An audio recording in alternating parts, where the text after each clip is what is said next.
Hello, everybody. Today I wanted to talk to you about an issue that is near and dear to my heart, and that is what preventive medicine residency is and why it is important. So first, to understand why it's important, you have to understand what preventive medicine residency is, and most likely, it's not what you think it is. If I tell someone who does not work in medicine that I am a preventive medicine resident, they most likely think that it's lifestyle medicine, meaning diet, exercise, and that kind of thing. And those are wonderful things. Those are part of the training of preventive medicine, but that is not what a preventive medicine residency is. Most doctors don't even know what preventive medicine residency is. I tell them that one of the residencies that I'm doing is a preventive medicine residency, and they've never heard of that before. They just give me a confused look. And there wasn't even a preventive medicine residency advisor in my medical school. It's very uncommon specialty. That shouldn't be surprising. There are only 3,000 board-certified preventive medicine physicians in the United States. So that's less than 0.5% of the entire workforce of doctors in the United States. It's a very uncommon specialty, very poorly known and often misunderstood. So what is preventive medicine residency? So it's managed by the American College of Preventive Medicine. And in preventive medicine residency, you receive training in one of three areas that are overseen by the board, but these are effectively three distinct types of residencies, three different types of residencies. When I say preventive medicine residency, what I'm really talking about is a public health and general preventive medicine residency. There are also residencies covered by the American College of Preventive Medicine that include occupational medicine and aerospace medicine. So it's really a residency in public health. That might ring a couple more bells for people when I say that. That being said, I should probably give a really quick explanation for people who are not in the medical field. It can be often a point of confusion. So after you go to medical school, you are a doctor. You graduate medical school, you have an MD, you are a doctor. After that point, you go into residency. Residency is the additional training you do after medical school in order to be board certified in a specific specialty. So if you graduate medical school, you are a doctor, but then you complete a residency in like general surgery and you become a general surgeon, or in family medicine and you become a family medicine doctor. So that's how you become specialized and board certified. That's what we talk about when we mean board certified. Those residencies are often 3 to 7 years in length. It depends. And then you can also do a fellowship after residency in order to super specialize into something very specific, like, oh, I'm an orthopedic hand surgeon or an orthopedic spine surgeon instead of just an orthopedic surgeon.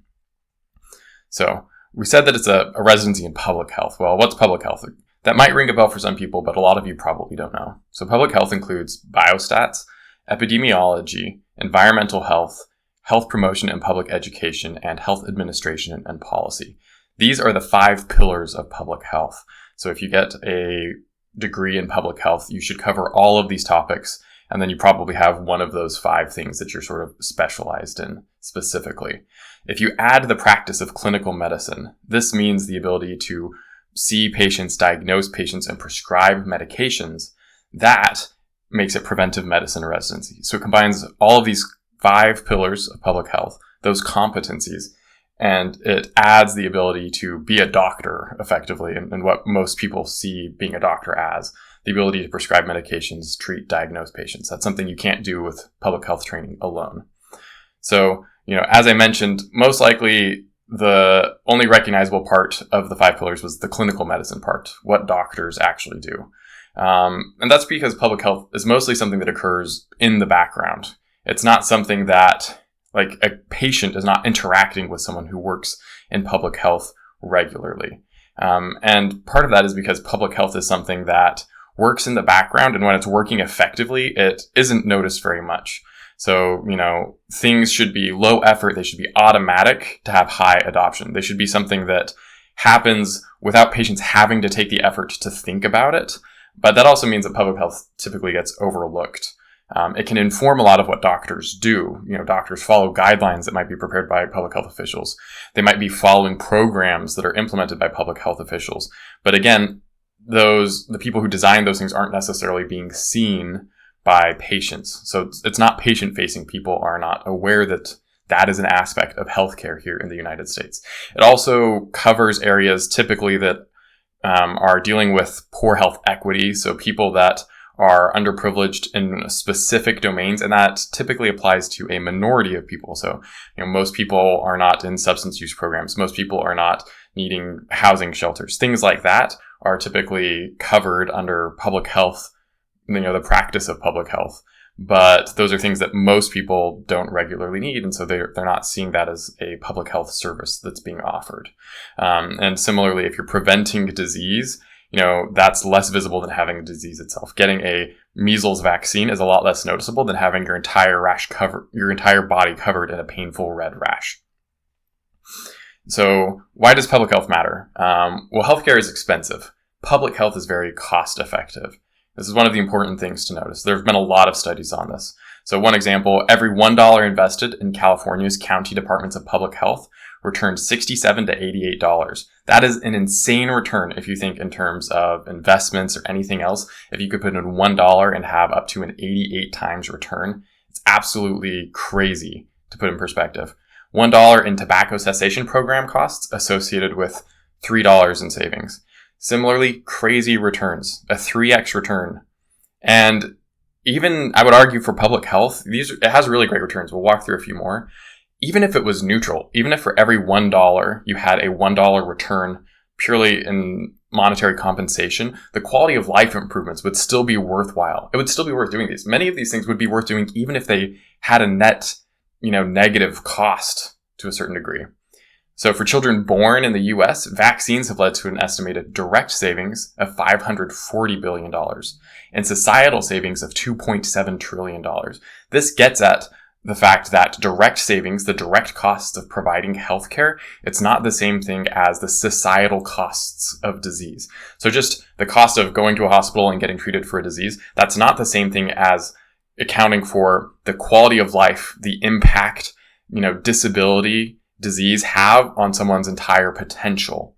And so societal savings give a better picture of what's really being spared with public health.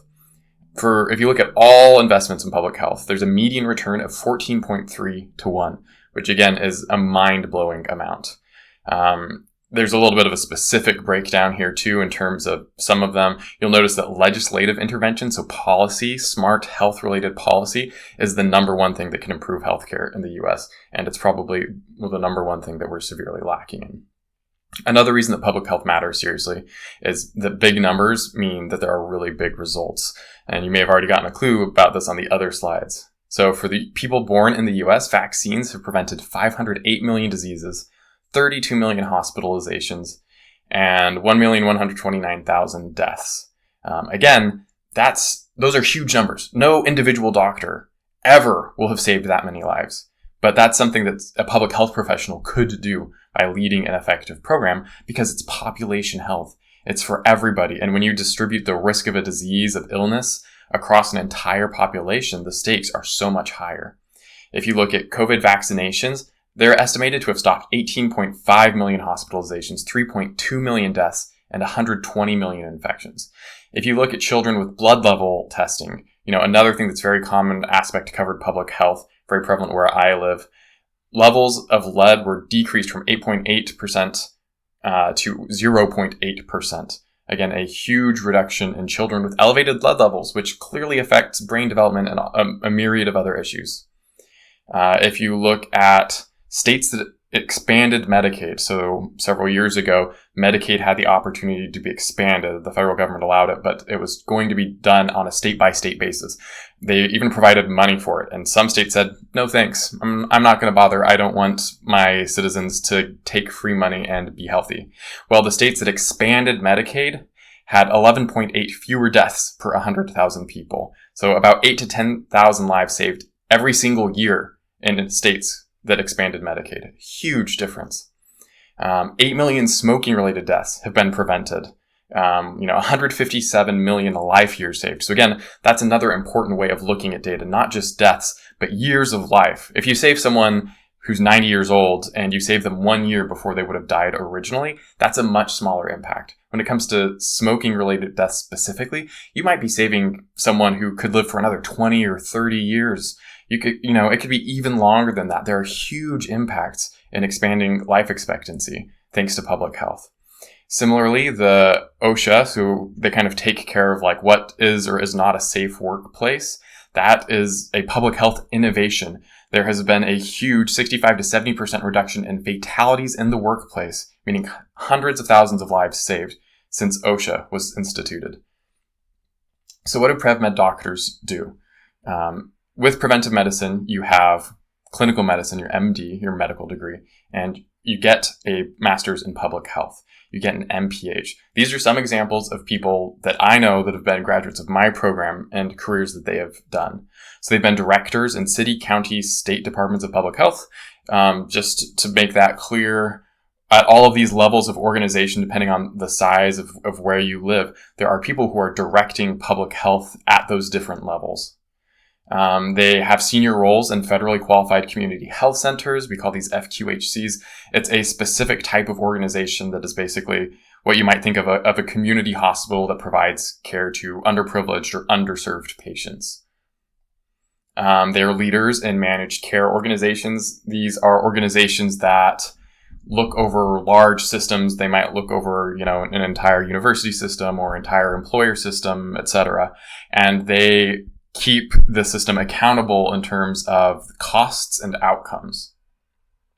They can lead health services in correctional health. So jails and prisons have medical staff that take care of these high-risk patients, and someone has to do that job. They also always help with training doctors. They may be associated with an academic program, meaning that they help train other doctors. They might do research as well. They may also be involved in the development of policy on numerous levels. They can lead public health initiatives on, again, a local, state, federal, or even international level if they are involved with organizations that work internationally, like the World Health Organization. They may serve as officers in the U.S. Public Health Service Commissioned Corps. And the main takeaway here is that they lead public health efforts. They have additional knowledge and insight because they are also able to practice clinical medicine. They understand the ecosystem that much more, and that gives them this added value. If you just have a master's in public health, you can do many of these same things, but they are less likely to be involved at the same level. If you have a doctorate in public health, what we call it a DRPH, that is a leadership degree, and not a research doctorate degree necessarily. And so you may be doing some more of these similar tasks. But again, you wouldn't be able to clinically practice medicine. So what's the problem? Well, preventive medicine residency is disappearing, and funding is the problem. PrevMed residency is funded differently than normal medical residencies in the United States. And that's really important to understand. Most of the residencies in the United States are funded the same way, but preventive medicine residencies are funded by federal HRSA grants. Other residencies are funded by a combo of Medicare, Medicaid, a couple of other things that depend on the specific residency. VAs will pay for medical residents. There's still not enough money for residencies. We have a doctor shortage, and we should pay more for more medical residents. But preventive medicine residents face a significantly bigger barrier because they are funded differently, and they are facing shortages that are greater than the shortages faced by these other types of medical residencies because they are funded differently. So the ACGME, that's the council that approves residency slots for graduate medical education. That's the GME part. They've approved 350 slots for preventive medicine residents every year, meaning that every year there could theoretically be 350 new preventive medicine residents. The HRSA grant funds only 50 preventive medicine slots each year. So that's how big the shortfall is. A 7 times shortfall on the amount that could be produced of preventive medicine residents every year versus how many are actually being funded by this grant. There are in total about 100 slots that are funded every year. This extra funding can come through government grants. It can be from institutions. If you're like with an academic institution, they can have other revenue streams. But this funding is highly unstable. It is insufficient. Again, it's only able to fund about 50 of those spots, and it is variable. It may not happen every single year for everybody. This is especially true in our current age of public health, where there have been huge cuts to research. Public health in general is under a lot of scrutiny, and a lot of these training pipelines are being, lost, or they're being depleted. And so big programs have been forced to reduce or cut admissions as a result. The solution is to increase funding. The total cost of funding all 350 approved slots would be $56 million. That means that because 50 are already funded, it would only require $48 million more to fund the 300 remaining slots under the HRSA grant.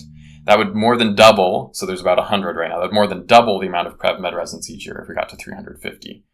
And that may sound like a really big number to the average layperson because we do not make that much money. But on the level of government, that is such a tiny amount. It's really hard to describe how small of an amount that is to train 300 more physicians every single year. It's very cost effective.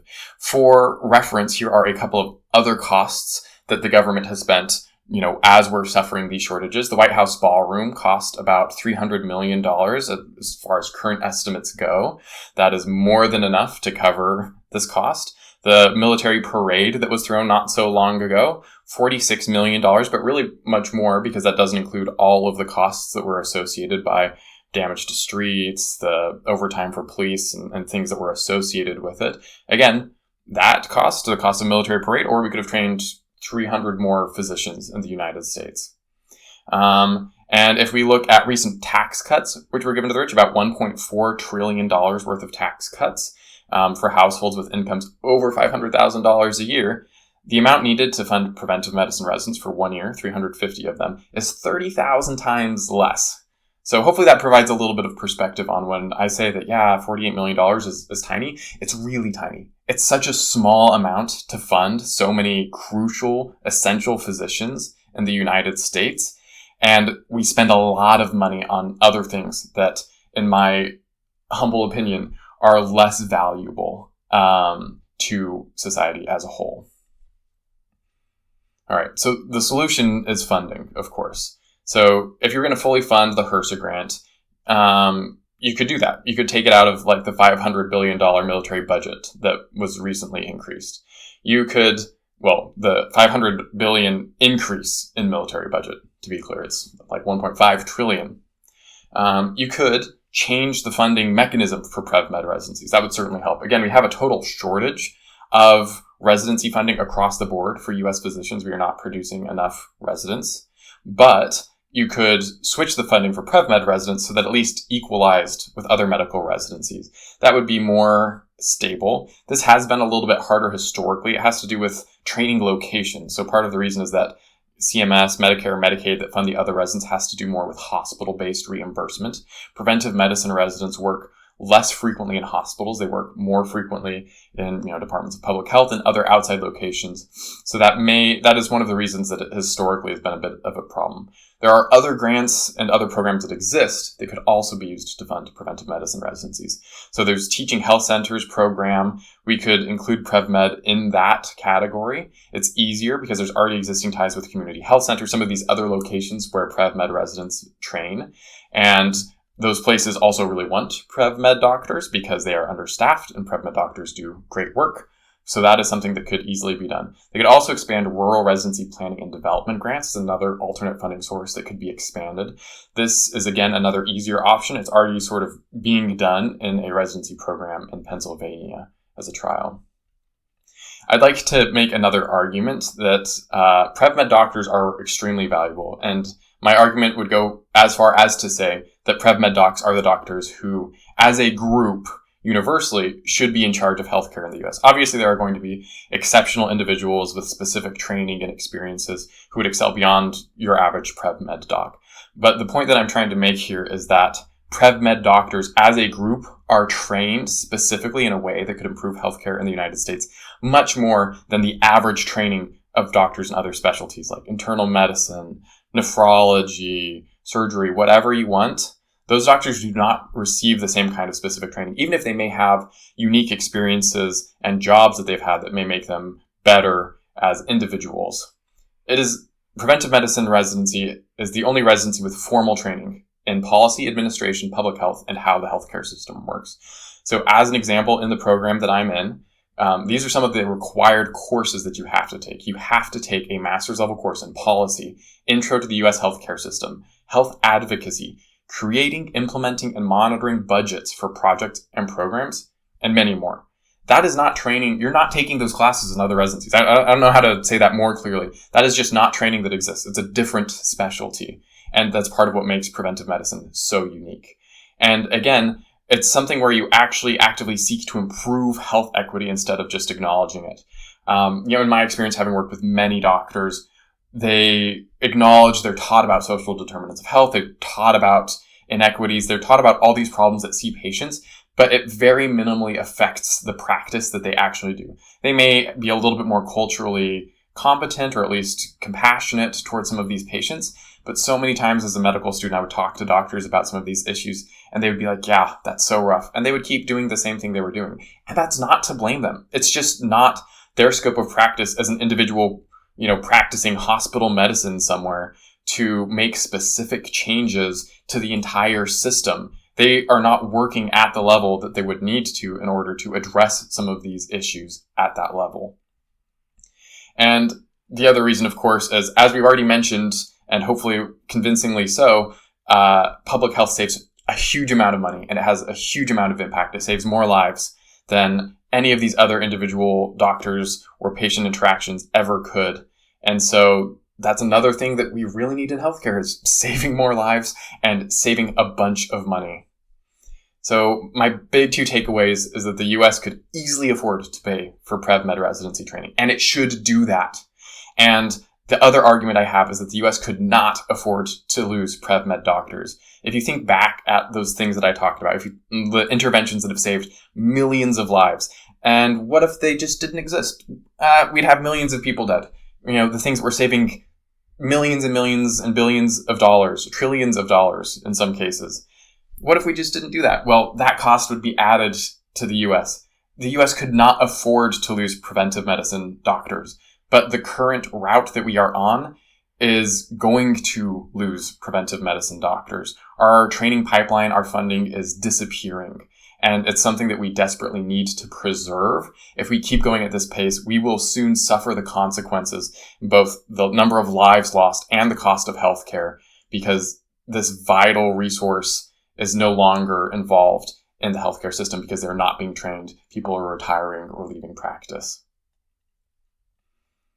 The other bonus I would like to mention, because again, this is such a underappreciated and unrecognized residency, is, hey, if you're a medical student, maybe you should consider going into preventive medicine. There are a lot of good reasons to do it. One is you might want to make a bigger difference. As I mentioned, you can save potentially millions of lives. You could save thousands of lives, hundreds of lives. You can really make a huge difference and help so many more people behind the scenes in this residency training program than you are ever likely to in your entire career as a physician in another group. If you actually want to do something about the healthcare system, instead of just complain about how it's so broken, this is kind of the residency for you. If you see the problem and want to fix it, instead of just saying, that's such a problem, you could do something here. Another good reason is that there's fantastic work-life balance. Now, you may be a specific case where you work on disease outbreaks and epidemiology, and there's a new novel disease outbreak and you have to work crazy hours specifically to contain it. That's because that's your choice. If you do that, that's something that you decided to do. Most PrevMed docs work 9-to-5 jobs. And that's something that's basically unseen in medicine. Even other primary care specialties that are doing mostly outpatient medicine are typically working 50-hour weeks. But in PrevMed, you really have the chance to have fabulous work-life balance. Similarly, if you're interested in working with disadvantaged groups, people that have poor health outcomes on a population level, you recognize that that's a need and that's something that needs to be fixed, then this is a great residency for you. Now, full disclosure, there are some reasons you may not want to do PrevMed. We don't want to be recruiting people who really wouldn't be happy here. Most PrevMed doctors do less clinical work. Now, a lot of PrevMed doctors do multiple residencies or have done multiple residencies. I'm doing another residency as well, so I will be doing more clinical work. If you only do PrevMed residency alone, most of those doctors do less clinical work. They may still do clinical work. They may work in a specific clinic, but that's not the bulk of their training, and it's not as robust as if you're spending another full residency, all of those years, doing just patient interactions, diagnosing, treating, etc. So you certainly can do clinical work, but if you love those one-on-one clinical interactions, you may be getting a bit less of it in PrevMed. Again, as has kind of been mentioned, PrevMed has a little bit less notoriety. And so if you like look in your heart of hearts and you see, hey, what really matters to me is being recognized as the best doctor in X, Y, Z, and that's just something that matters to you, then, whatever my thoughts about that personal aspiration of yours, PrevMed's probably not the best for you. I will say, hopefully that could change. Hopefully PrevMed doctors get more recognition. They make bigger differences, and we bring public health really to the front lines of the people's awareness, and we support it more. But as it stands, in general, there's not a lot of notoriety. You're not being recognized as much on a general societal level, and you will face confused looks when you tell people what it is that you do, what kind of doctor you are. And similarly, it does pay a little bit lower relative to other specialties as well. Part of this is the fact that you work fewer hours. Even if you're in a lower paying specialty like pediatrics, for example, you will get paid more if you work more hours. That's just how things work. And if you are working truly only 40 hours a week, you will be making less money. That's obviously like a cost benefit decision that you can make personally. You could work more hours and you could get paid more. I'm talking in general about averages. On average, they're not getting the highest pay. Similarly, if you are in a surgical or operational specialty, those doctors are paid more. Is that arbitrary? Yes. This may be a shocker to you, but it is simply because they lobbied better and the government decided to reimburse those things more. Surgeons aren't, significantly doing something better than a highly trained, highly specialized cognitive specialty like an infectious disease doc. It's not just years of training. It's not these other things. It's because it was decided at some point by society that they were going to pay people who perform operations more. And so that's just part of the field that we work in. It probably also needs to change because, again, those are sort of treatments of last resort. It's not placing our money where our values lie. But that's a different conversation. All that to say that, again, you're not going to get paid as much as, some kind of person who specifically does operations or procedures a lot.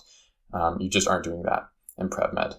And just, all that I didn't make all this stuff up. Here's a list of sources. Feel free to pause, take a look at them, and get a little bit more into the details. And, really appreciate you taking the time to watch this. Hopefully you learned something new. Hopefully I maybe convinced some of you or inspired some of you. And, hopefully if you feel like this is something important, you might even consider sharing it, talking about it with others, and bringing it more to the cultural consciousness so that some real change can happen.